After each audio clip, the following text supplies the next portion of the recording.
Google is stealing clicks from millions and millions of keywords. And what a lot of people aren't telling you is that if you rank at the top of Google, you can still lose, not get any clicks, not get any customers to your website. But there is some good news because SEO isn't dead. Google still does send billions of clicks to website every week, every day, every month, all organically for free. It's still an absolute gold mine to take advantage of. But you need to be following 3 critical rules for your keyword research to make sure you don't get it wrong. And even this first one, I see 90% of SEO specialists going in completely the wrong direction. Most people are still using the wrong information for their keyword research. They're starting with keyword volume, keyword difficulty, CPC data, but this is all irrelevant if you don't understand keyword intent and what you should be looking for. Now, I like to put them in 2 buckets really to make it really easy. There's informational keywords that people are just looking for to explore a topic, looking to learn something, and then there are commercial keywords. These are keywords and topics that people actually are looking to make a decision or buy a product. And there's a distinct difference between the two. And there's a number of reasons why you need to get this right. For example, informational keywords. I've got some examples here. What is a CRM software? Digital marketing tips. What is dyslexia? How to do SEO?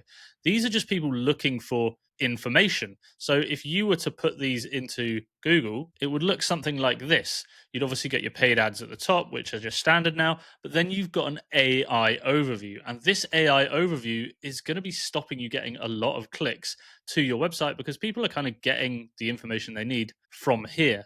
Adding to this, informational content isn't going to be high converting, and it requires a lot of effort, a lot of backlink building, a lot of domain authority to rank for a lot of these informational search terms for your website that might not even actually convert any customers. You might not even rank. You might put a lot of time and effort into these keywords and never even rank. Even if you do, you might not get many clicks, and the clicks aren't going to convert into customers.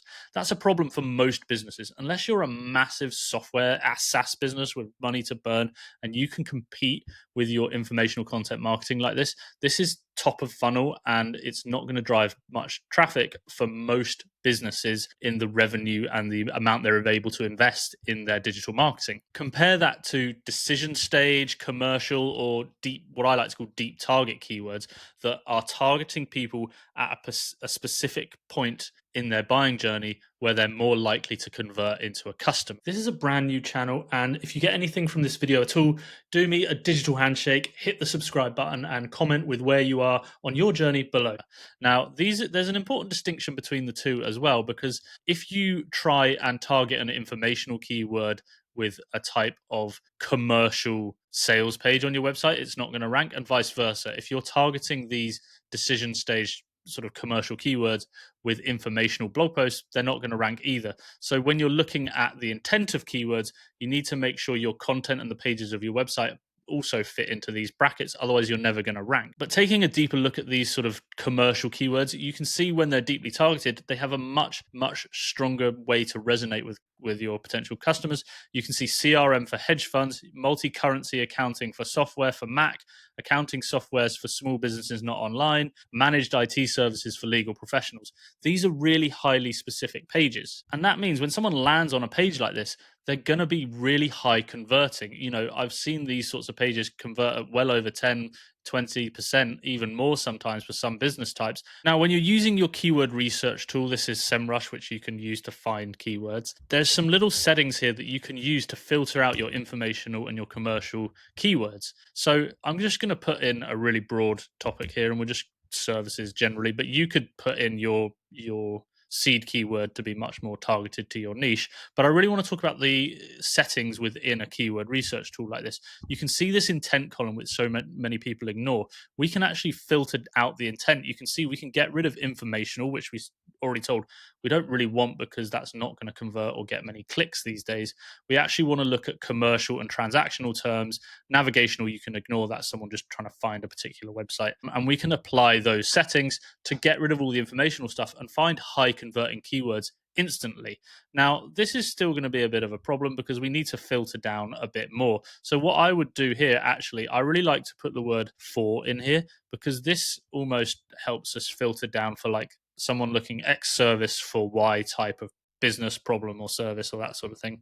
And then I like to filter by keyword difficulty. Now, when we do this, we get some really great keyword options that we can start looking into. Obviously, you can filter these down further to your particular industry, but you start seeing, I mean, these are some great e-commerce words that have zero keyword difficulty. That means there's no competition on search. You just have to almost create a page for this and you're going to rank top of Google. And you can see how targeted they are. Battery operated candles for church services is incredibly defined intent. Someone landing on that, they know exactly what they want. And you're literally just saying, here we go, I've got it. You've got a hungry market. All you got to do is put the product in front of them.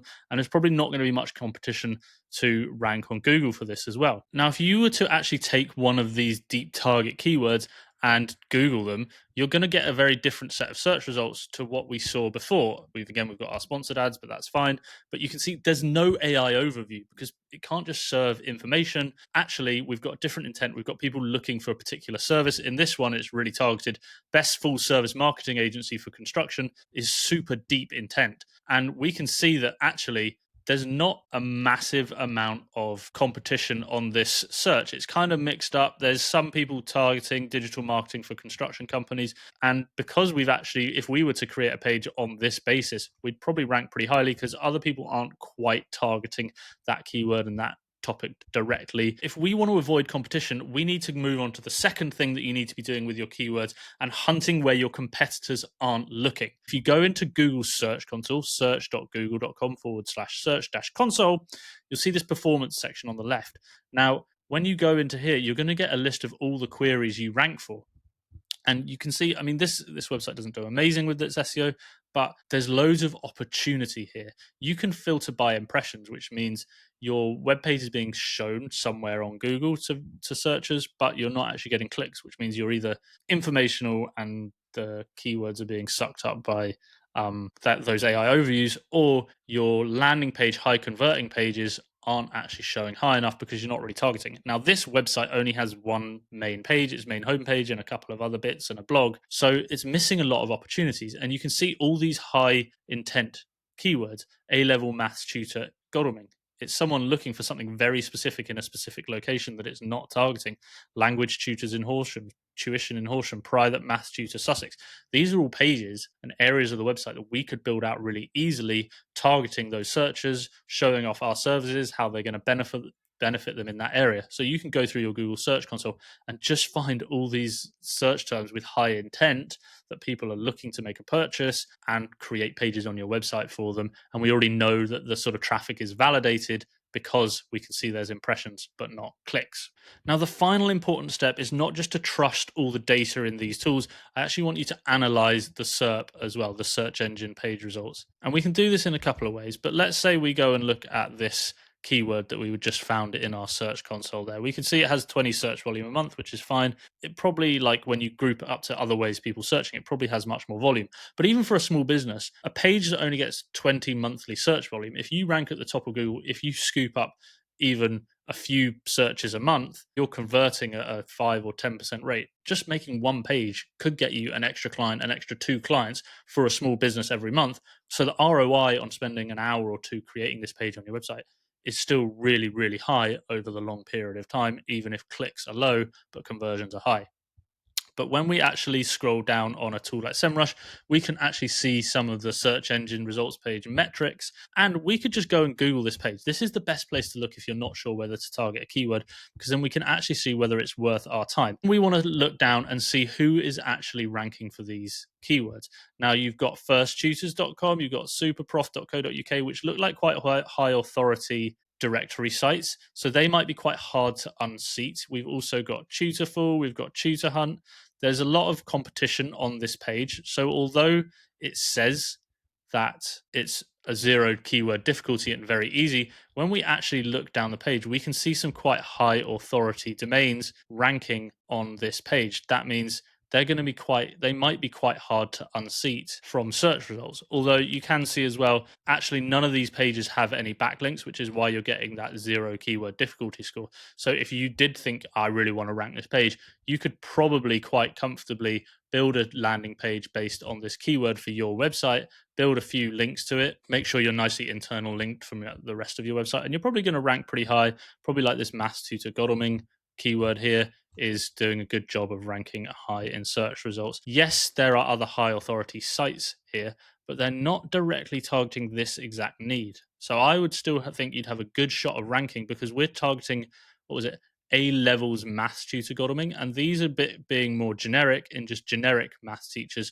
that do all levels. So if you're a specialist in that particular area or have a page that presents you as a particular specialist in your area, this is going to still be a good opportunity to rank. So you need to be thinking and trying to analyze and testing with your website, are these higher authority sites than mine actually fulfilling the searcher's intent, or is there just not a better option for Google to serve? In this case, it would be worth testing, see like, will I get served as a better option for this particular longer tail deep intent keyword? And of course, if you need any help with this sort of deeper targeting SEO strategy versus just writing blog content and hoping you rank, that's exactly what I do. I help businesses rank at the top of Google with higher converting SEO strategies.